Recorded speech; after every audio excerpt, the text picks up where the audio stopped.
A Guide to Collecting Antique Maps by Starr Street Productions. John and Jill Hanks have built their dream home, a quiet farmhouse tucked away in rural Oregon, just for the two of them. But what happens to their sanctuary after Jill takes an impromptu holiday to a commune that may or may not be a cult? What do you do when both people are right, but somebody has to be wrong? I'm now joined by the co-founders of Starr Street Productions, Kathryn Taylor and Charlie Hume. Thanks a lot for coming on the show. Thank you. Yeah, thank you, Jay, I'm excited to be here. So correct me if I'm wrong, but Kathryn, you wrote the play, and Charlie, you're the lead actor? I'd say we're both the lead actors. Okay, so you're both, it's not a solo show, you're both in the show? Yes. Okay, yes. Cool. So what's that like writing, Kathryn, what's that like writing a screenplay that you're going to be acting in? Like, forgive my ignorance, this is pretty much a new world to me, and so I'd like to get that across to the listeners, what that might feel like. So it was a really interesting piece to write. I had originally written it as a short screenplay for a short film, and then it kind of metamorphosized into this stage play. And really, I can't take all the credit. I built a really strong roadmap, and Charlie came in and helped edit this piece together to really make a well-rounded story. I think that a lot of the humor and a lot of the comedy comes from him. So, okay, so is that kind of like, Charlie, in the moment when you're making those changes, are you like acting out the scenes and kind of like, okay, something needs to change here? Like, what if we do this? Yeah, exactly. I guess that process would be referred to as punching up the script. Okay. Just going through and finding moments where, okay, right here, we can put a little joke in here. We could add something here. We could beef up this punchline. We can make this funnier. And yeah, just finding where those moments are where there already is humor that exists, and how can we play around with that a little bit more and make it more funny. Okay. How are those moments or those opportunities to punch up the script? Like, how are they discovered? We do a lot of improv work. And so we'll sit down and we'll look at a scene that we have and really kind of discuss like 1 or 2 points or 1 or 2 marks that we have to hit.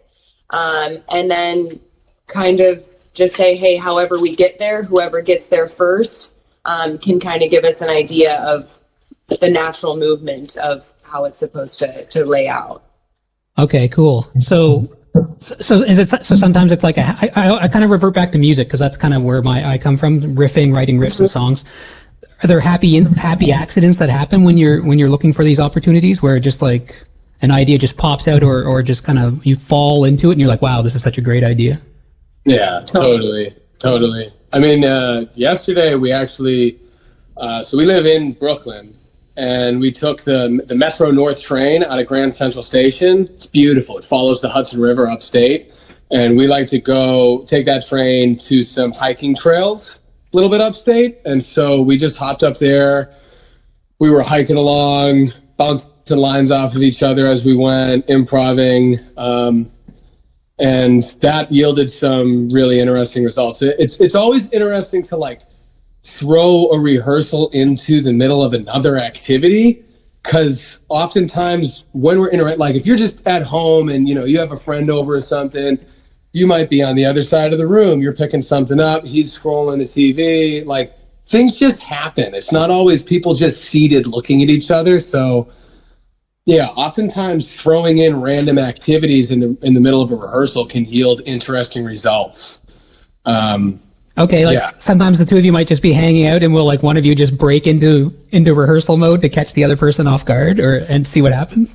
We've definitely done that. There's a few like very strong lines in the script that are important, and we will very often like just spit out one of those lines to see how the other person will respond in a different emotional state, in a different distraction state, and to see what and this was one of the things that's been so great about writing it is for us is that our own language has gone into these characters, even though they are not a representation of who we are. A little bit. I mean, it's all art. Everything that you write has a bit of you in it for sure. But it really has become catered to our cadence of speech, to our, our vocabulary. And it's been very fun to to see how it's changed from when I originally wrote it about 6 months ago to now. It is, I would say, a completely different play. Okay. That kind of rolls into a question I had about the difference between like working on your own material, kind of creating your own gigs versus like going out and auditioning or reading scripts that other people have written. I think that this is my personal feeling. I think it's inherently kind of just more engaging to be working on your own stuff, you know, because it's ideas that came from your head. It's a vision that you have, that you can see clearly, and that you like have the power and control to make happen, to bring into the world, to bring to fruition. Not to say that like I don't like working on other people's work, but there's definitely a level too of, I don't know if I want to say a vulnerability, to where when you're working on somebody else's piece, you can kind of at the end of the tail end say, this is someone else. I just came and performed it. But when we're coming and putting our name behind this story and the creative process of it, it's been a very self-introspective process that I didn't realize was going to happen. And that's kind of why we started the company, was to be able to create our own work and to see that out into the world. And how we ended up navigating to fringe festivals is just that the theater scene in New York right now is so, in my opinion, weighed down by the prohibitive costs of the industry, like to rent theater spaces around New York, even some of the places that classically are thought of as like, you know, the cool, grungy underground spots. It's so expensive to, like, you know, if you want to do a month-long run at a theater in New York, you're going to need 5 figures. Wow. At least, you know what I mean? Okay. We rented a theater last summer for a weekend and spent a little over $3,000 on the theater rental. Whoa. Was it? Yeah, for a week. 4. And it was like a crappy, grungy. I wouldn't say crappy. It was. I mean, listen, like this. It wasn't Broadway. Gotcha. You could hear the traffic on 7th Avenue the whole time we were doing the show. We could hear the show next door. Yeah. Bleeding through the wall, you know? Okay. And so the fringe model is so great because it's all around the world, and it gives artists an opportunity to come in with the work that they have, to find spaces to perform in, and to also collect at the Fundy Fringe, we're going to be taking 100% of the box office, which is incredible. Mm-hmm. We just did the New York Theater Festival, and we literally did not see one single penny of the ticket sales. Mm-hmm. It was just an opportunity to perform. Yeah.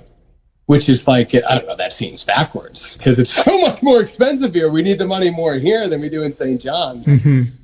That's great. Yeah. I completely understand. Thinking about, I used to be on the road playing music, and I can completely relate to a lot of those issues. And so that's fantastic. So I was going to ask, actually, because I was curious about the difference between, like, I would call it the regular theater scene, because I'm just like, I'm kind of ignorant to what the right words would be. But then compared to the fringe, like why go into the fringe festival model? But you pretty much just explained. But it must also give you more artistic freedom. Is that right? Like fringe must be open to more, I don't know, different or rough around the edges. Is that even the right way to say that? Like, it's just unjurred. So like when you're looking at trying to sell a show in New York, you have to more so have either a big pocketbook or a big name, a recognizable name that somebody wants to back.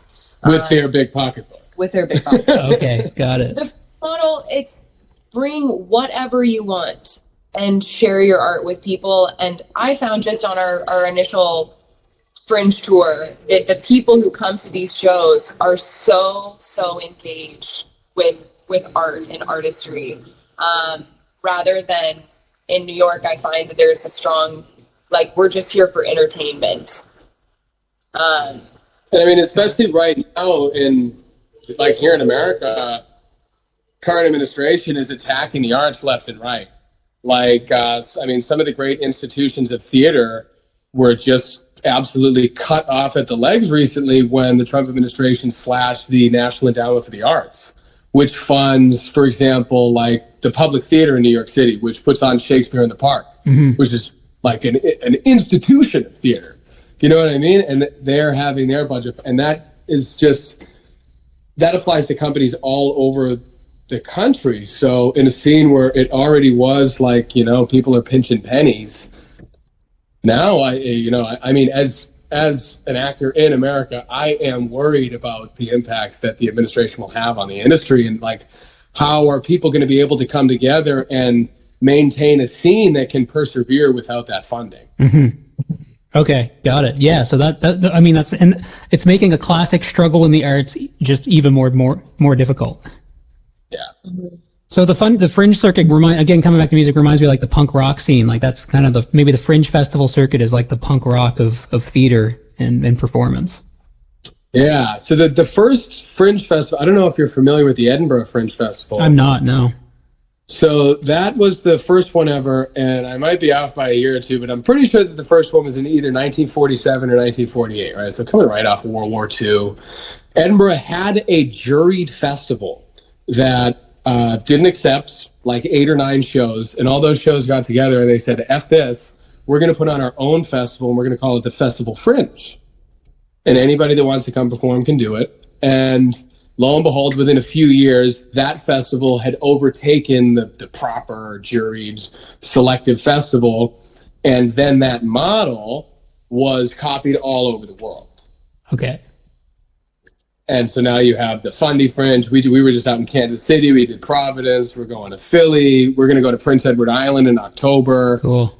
It's all over the world. It's in Australia, all over Europe. They're everywhere. Okay. And everyone is set up with an extremely accommodating set of resources to be successful in the festival. There's billet housing. There's Facebook groups that are setting up for prop pieces and all of these resources about where to sell your tickets. It's a very, very welcoming, inclusive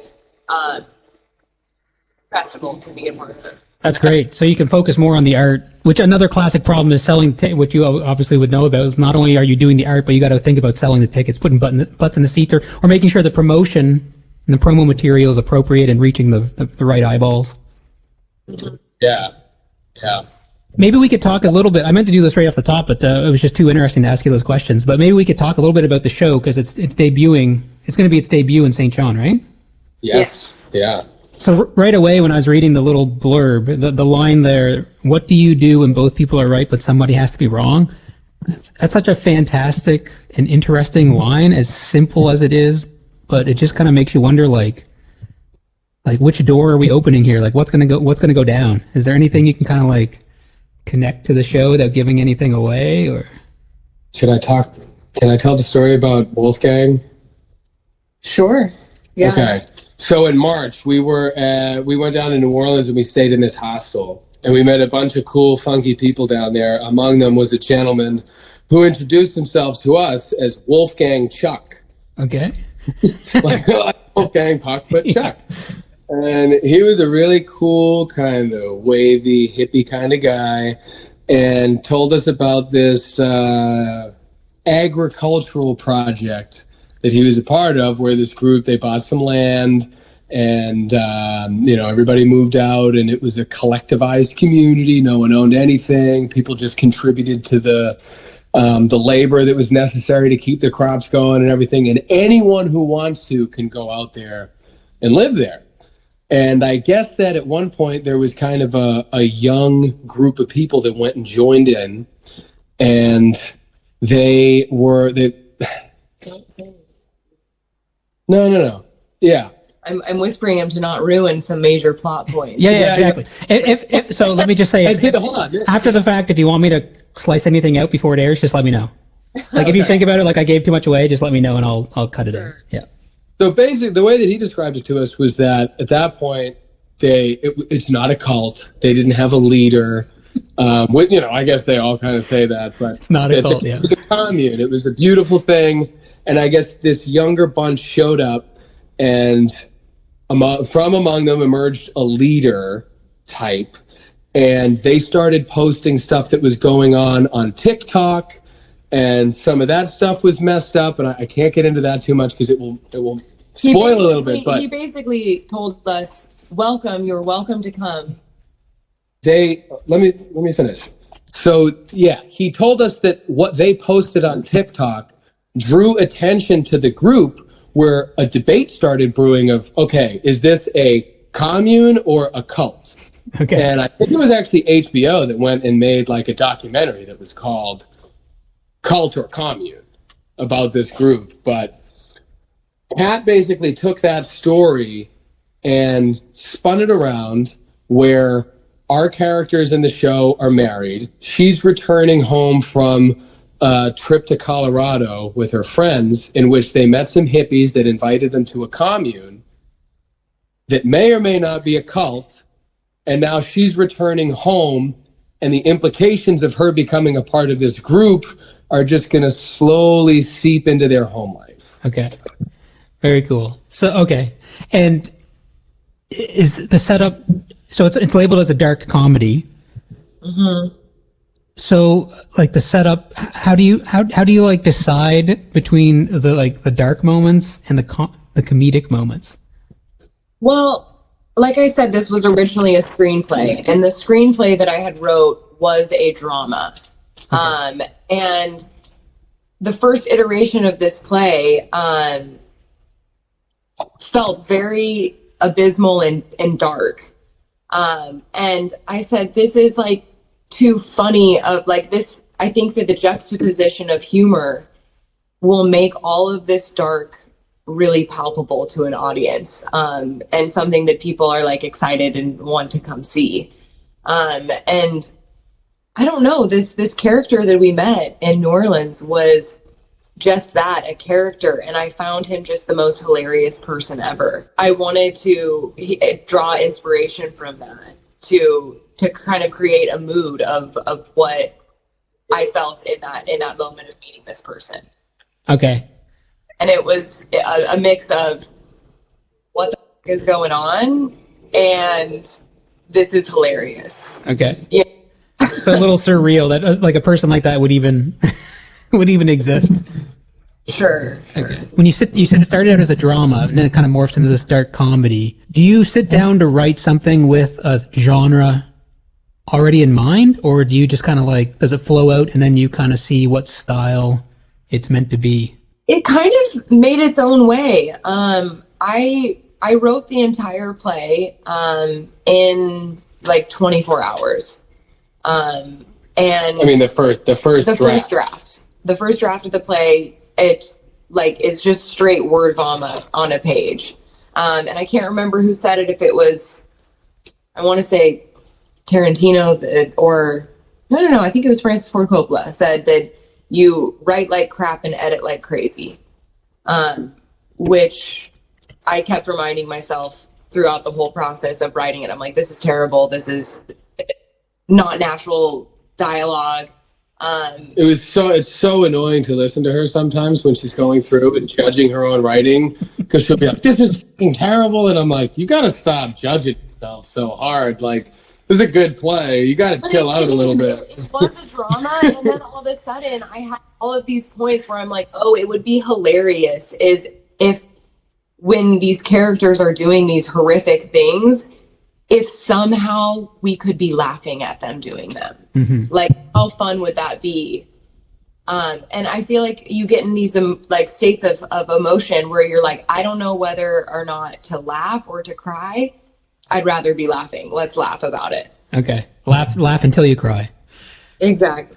Yeah. Okay. So editing, again, I kind of go back to music because that's where my brain usually just leads. I can relate to the editing. I can also relate to like my wife being like, what are you doing? Like analyzing your song 40 times in one day. But when you're editing, when you're writing, for listeners who are not familiar with the writing process when it comes to like screenplays or theater plays as well, are you describing the scenes as well as the dialogue, like when you're physically writing things? That was one of the biggest edits out of this script that I learned. When you're writing a screenplay, there's so much attention to detail of your surrounding environment, of she sets the cup down here, she moves here, they embrace each other there.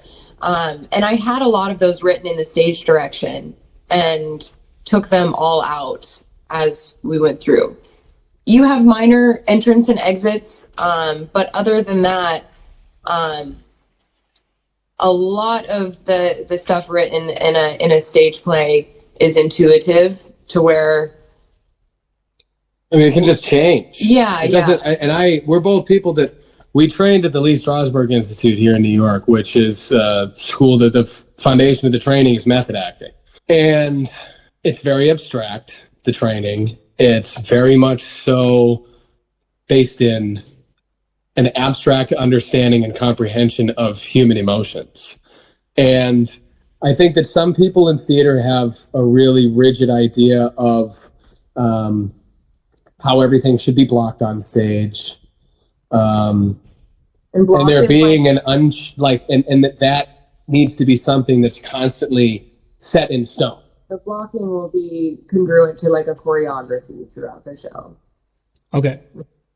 And that's where things are placed specifically on stage for a certain reason. Yeah, if you're saying you need, there's 4 different stage directions: upstage, downstage, stage right, and stage left. And those blocking notes will tell you at where you should be at what point. But like Charlie was saying,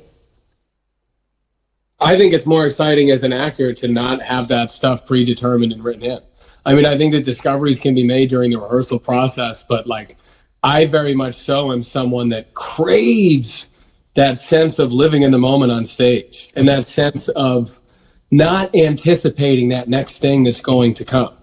I mean, that's sort of the hardest part of acting, especially for theater, because you're trying to replicate the same thing night after night. And that problem of anticipating what is to come, like, I guess to somebody who might not be as into theater, you might not notice it, but like, I just watched footage of us from Kansas City and I'm watching myself and I'm like, oh, you are anticipating what's about to come. You're not listening to your acting partner and responding to what's being said in the moment. You're waiting to say your line. Mm-hmm. So I think that that's one of the greatest challenges of putting up a play like this, where it's just the two of us and there's nothing that is hinging so much on precise blocking, precise choreography. It's just all the action in one room of our home, in the living room. We go in and out, but it's like, we don't need to put ourselves within very specific confines there. We can play around and work between the major moments and try to color in where we can, maybe a little bit differently every night. Okay. That's it. I think especially as we come up here to St. John for our debut, I think that we'll open up on Tuesday and then we'll go home and sit down and go, you know what, tomorrow night, let's play that part completely differently. Mm-hmm. And I think it will evolve over the course of the week between Tuesday and Saturday. Yeah, that's really cool. I'd like to be able to see that evolution. I guess you could go Tuesday and then go to closing night and you could maybe see how it's kind of changed throughout. Yeah. It 100% will be different. Like I said earlier, I think the best way to describe what we strive to do is to create a really strong roadmap that allows us to have room for spontaneity and discovery within the show for ourselves. Mm-hmm. For yourselves too. Yeah. Okay. It's interesting about Charlie. You mentioned like the anticipation thing is so interesting because I mean, I've never thought about that with acting and like, and in some way, if you're anticipating, you're kind of giving away what's coming next, like subconsciously to the audience, maybe like your body language or your tone is like actually hinting at the direction of like you're kind of giving away what's coming up. Is that a thing? Is that part of the issue? Yes, totally. It's something that's very subtle, but it just removes some layer of realness, of authenticity. And artistically speaking, it's very difficult to describe. You know, what it feels like to be reacting in the moment and not just waiting for that guy to finish his line so that I can say mine. And then I wait for him and he waits for me. And it just, you know, really settle in and feel in that moment and have that conversation and feel those emotions. Is the flow state involved? Like, do you find yourself getting into the flow state where you just kind of lose track of time and your? I think that's 4. Exactly. If we can be in a space where we get done with the show and it's like, whoa, I don't even remember getting from A to B. We just got there. That's like a chef's kiss when I'm like, I forget where I am at in the show. Okay. Cool. Yeah. But yeah, like Lee Strasberg, the guy who he founded the school that we studied at, he was one of the more influential figures in the development of the New York theater scene in like the mid 20th century. Like, I'm not sure if you're familiar with the Actors Studio. Actually, yeah, a little bit. I remember watching it on PBS growing up here and there. Yeah. Yeah, they used to do those interviews and stuff. But I mean, it was Lee Strasberg, woman named Stella Adler, guy named Sandy Meisner. They were sort of some of the theorists of the New York acting scene in the mid 20th century. And each one of those 3 guys, I mean, like the houses in Gryffindor, they all went and formed their own school that has a slightly different application of the same core ideas, which actually started in Russia. Russia, okay. All of modern theater really starts with Russia. Huh. Yeah, but anywho, yes, Strasberg, he identified this problem of anticipation as potentially the biggest problem for an actor. Really? Okay. So he really focused in on that. Well, it's kind of like, again, coming back to music is when you're recording a song and you have a drummer or anyone in the band really, but a lot of times it's associated to the drummer who's playing on top of the beat or ahead of the beat and changing the feel, and they're kind of giving away the feel. And it's like, it's kind of like what you said earlier about it's hard to explain what the problem is, but that's kind of what it reminds me hearing you describe this. Yeah. It's interesting to hear you say that. So we have some friends that have a band, and like I was just chatting with one of them the other night, and he was saying sort of the same thing. And you might be watching the band not as a casual listener and not knowing, you don't really know why it feels like, why does this feel like kind of strange?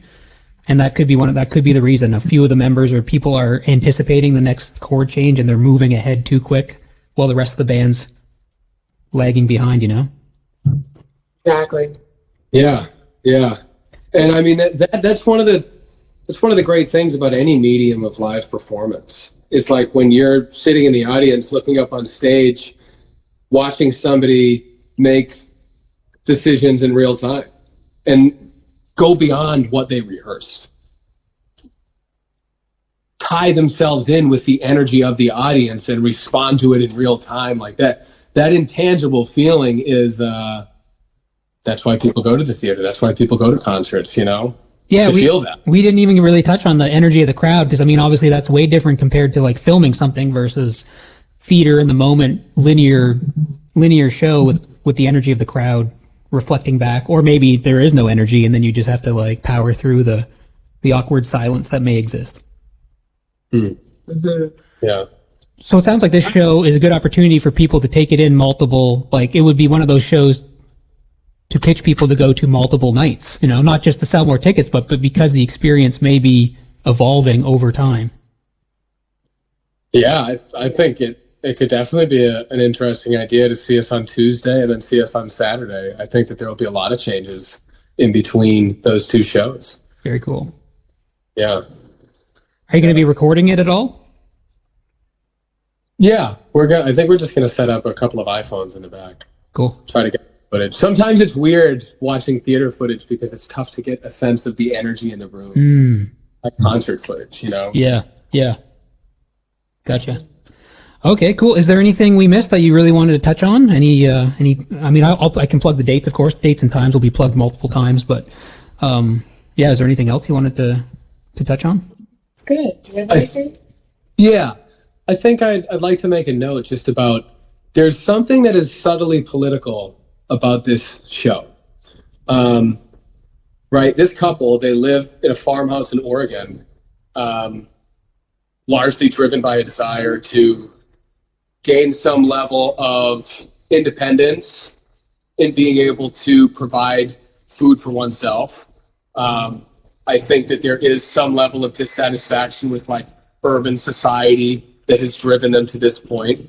But I don't think, at least my character, like I don't see my character as being someone who would be really, not so much on the left wing side of things. He's not like a conservative or anything like that, like too hard line, but like the reasons why he wanted to go out and start a farm with his wife and grow food and raise children like that, those reasons are different from the reasons that these people that went out and started this agricultural commune, like why they went out and did that thing.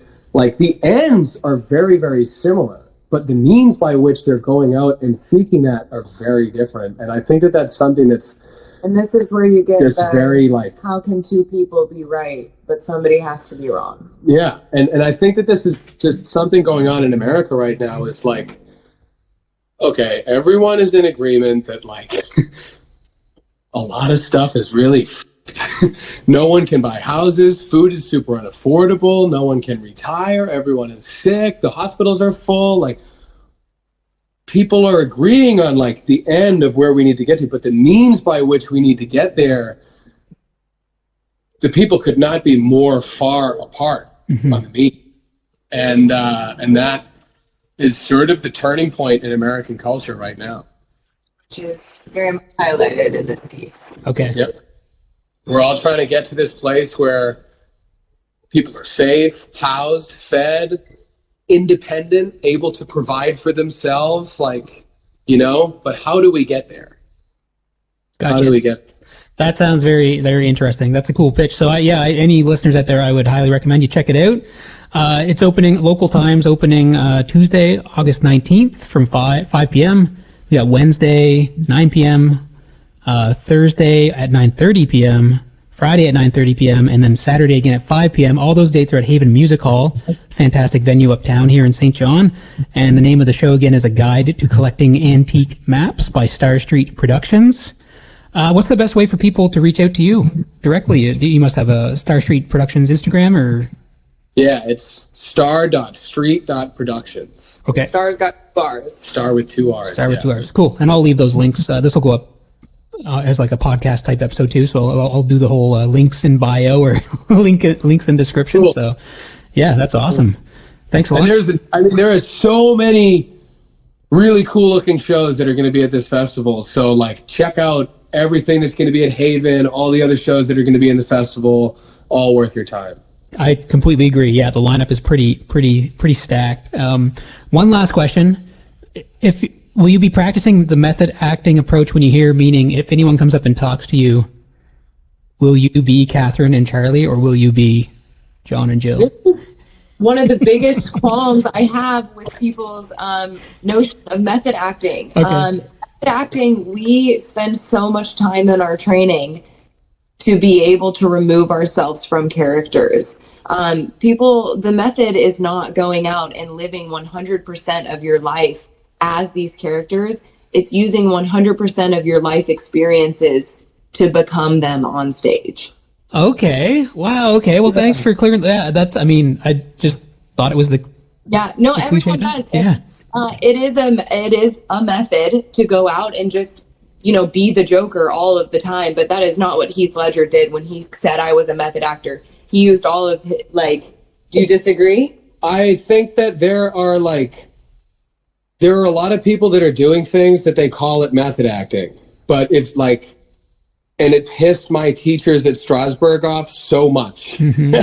Because I think that method acting is not, it's not geared towards how do I obliterate any perception of myself and become this completely other person? It's how can I create a mosaic of my life experiences that I understand fully? And when I read this script and see a character that feels a certain way in a certain moment, I look at my mosaic and say, where is this emotion in my life experience? Oh, here it is. Right? And so here's the set of circumstances that caused the character to feel this way. Here's a completely different set of circumstances that caused me to feel that same way, and I'm going to draw on that to pretend to be this guy, but really it's me just acting like myself. I think that, the method that we were taught at Strasbourg is so much, it's not how do we become the character, but how do we find the character in ourselves? Awesome. Well, I asked that kind of tongue in cheek, and I'm really happy I did, because that's fascinating. I think that's going to be surprising to a lot of listeners just to learn that little tidbit. That makes method acting, that's so much more interesting to me now. Like, that's so cool. I'm glad I got that little insight. Well, thank you. All right. Yeah. So that was Charlie and Kathryn. I'm more excited than ever, to be honest. A guide to collecting antique maps all next week. The Fundy Fringe Festival at Haven Music Hall. And yeah, that's great. I hope the shows go well, and I really hope you enjoy your time here in St. John. Thank you. We're excited. Thank you so much. Thanks for taking the time to chat with us. No problem. Anytime. Be happy to have you back with your next production, whatever that may be. So. Yeah. And just so all of your audience members are clear, Trump, we don't like him. No, we're not happy. We're excited to come up and drink some Canadian beer. Oh man, the craft beer scene here has exploded, and you'll be rewarded. I don't actually know what the marijuana laws are in New York, but here in New Brunswick, you can have like marijuana beverages and edibles, and you just buy them in the store, and it's just like, it's such a great, very calming experience if you want it to be. Anyway. Oh boy. Picaroons, actually, if you're here, I'm going to say go to Big Tide Restaurant, if you can remember that. They make their own beer in their bar. They're one of the only craft local brewers that don't ship their beer around to any other stores, so you have to go to Big Tide to get their beer, and it's fantastic. Okay. Yeah. I had a question, too, before I lose you. Sure. We had somebody comment, make sure you get screeched. Screeched. Is that, do you know what that means? Yeah, Screeched is a Newfoundland thing. What problem? Maybe is it someone? Your friend told you to do that, or? It was a Canadian friend that commented on one of our posts about going to St. John. Okay, in Newfoundland, there's a city called St. John's, which is like often confused with New Brunswick's St. John. And so in Newfoundland, you get screeched in by they have this liquor they make in Newfoundland called Screech. And then so you take a shot of Screech and then you kiss a bass, I think. So they have the bar will have a fish, like a real fish. Okay, yeah. You take a shot of liquor and then you kiss the fish. Okay. Yeah.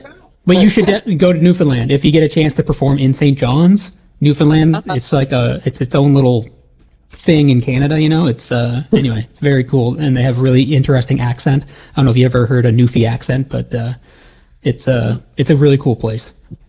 Okay, let's check it out. Yeah. Okay. Thank you so much. No problem. Have a great one.